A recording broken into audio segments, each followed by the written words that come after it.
भारत ने रूस के उस इलाके में 390 टन चावल भेज दिया है जिसे अमेरिका और नाटो तबाह करना चाहते हैं। भारत ने एक ऐसा कदम उठाया है जो सिर्फ दोस्ती नहीं बल्कि दुनिया को एक चुपचाप लेकिन करारा संदेश है। रूस का वो इलाका जहां भारत ने ये चावल भेजे हैं उसका नाम है कालिनिनग्राड। ये वही इलाका है जिसे लेकर अमेरिका और नाटो काफी समय से भड़के हुए हैं, क्योंकि यह इलाका रूस का होते हुए भी रूस की मेनलैंड बॉर्डर से पूरी तरह अलग थलग है। कालिनिनग्राड की भौगोलिक स्थिति ऐसी है जिसे देखकर ही यूरोपियन देशों की रातों की नींद उड़ जाती है। एक तरफ पोलैंड, दूसरी तरफ लिथुआ, दोनों ही नाटो सदस्य देश हैं और उनके बीच सैंडविच की तरह फंसा रूस का यह इलाका। कालिनिनग्राड सिर्फ एक शहर ही नहीं बल्कि रूस की मिलिट्री स्ट्रेटेजी का सबसे महत्वपूर्ण मोहरा है। रूस इसे खोने की सोच भी नहीं सकता और नाटो इसे छोड़ना ही नहीं चाहता।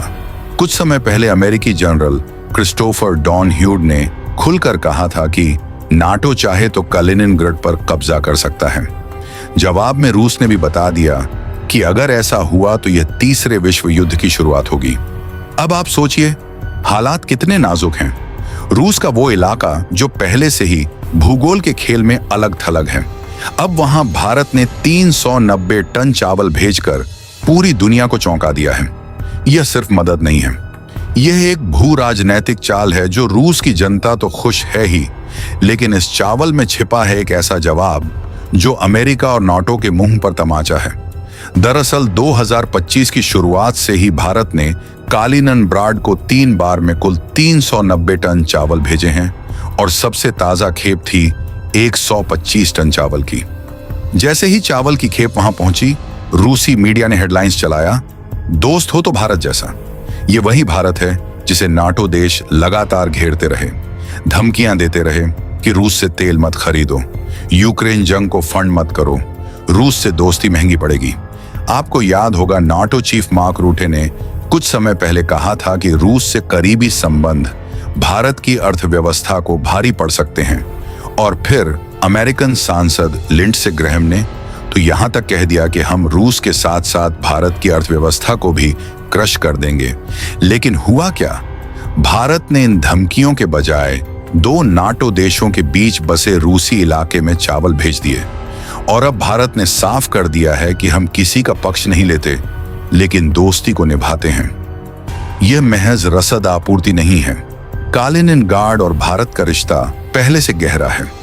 आपको जानकर हैरानी होगी कि कालिनिनग्राड के यात्रा शिपयार्ड में भारत के लिए 2 स्टेल्थ फ्रिगेट बनाए गए थे, तशील और तमाल। इनमें से तमाल हाल ही में 1 जुलाई को भारत पहुंचा है। यानी भारत और रूस के बीच रक्षा सहयोग पहले से मजबूत था। अब भारत ने वही सहयोग खाद्य सुरक्षा और मानवीय मदद के जरिए और भी मजबूत कर दिया है। आप कल्पना कीजिए, एक और दुनिया के सबसे ताकतवर देश रूस को चारों तरफ से घेरा जा रहा है, दूसरी तरफ उसके एक सबसे रणनीतिक शहर को बंदी बनाने की बातें चल रही हैं और ऐसे समय में भारत वहां भोजन भेजता है। यानी अगर कभी नाटो ने कालिनिनग्राड को घेर भी लिया तो वहां खाद्य संकट नहीं होगा, क्योंकि भारत पहले ही वहां के गोदाम चावल से भर चुका है। भारत ने यूक्रेन युद्ध को लेकर कभी किसी का पक्ष नहीं लिया, लेकिन भारत की नीति बिल्कुल साफ रही है। हम शांति के पक्षधर हैं लेकिन दबाव में नहीं झुकेंगे। भारत ने यह भी दिखा दिया कि मित्रता का मतलब सिर्फ बैठकों और घोषणाओं में नहीं होता, उसका मतलब होता है जरूरत पर साथ खड़ा होना। और यही कारण है कि रूस ने भारत को एक बार नहीं कई बार विश्वसनीय मित्र कहा है। भारत ने चावल भेजकर केवल एक भूखा इलाका नहीं भरा, बल्कि पूरी दुनिया को संदेश दिया है कि भारत को कमजोर मत समझो।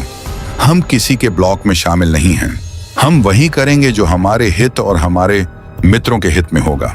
नाटो देशों ने भारत पर उंगली उठाई, लेकिन भारत ने जवाब दिया, काम से, बयानबाजी से नहीं। अमेरिका चाहता था कि भारत रूस से दूरी बनाए, लेकिन भारत ने न केवल रूस से सस्ता तेल लिया बल्कि अब खाद्य सुरक्षा में भी उसका साथ दिया है।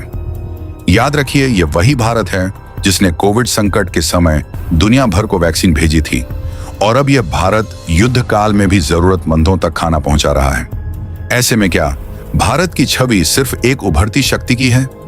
नहीं, भारत अब एक वैश्विक जिम्मेदार शक्ति बन चुका है। आखिर में आपको यह भी जानना चाहिए कि कालिनिनग्राड क्यों इतना महत्वपूर्ण है। यहां रूस की बाल्टिक फ्लड की सबसे ताकतवर नेवल बेस है।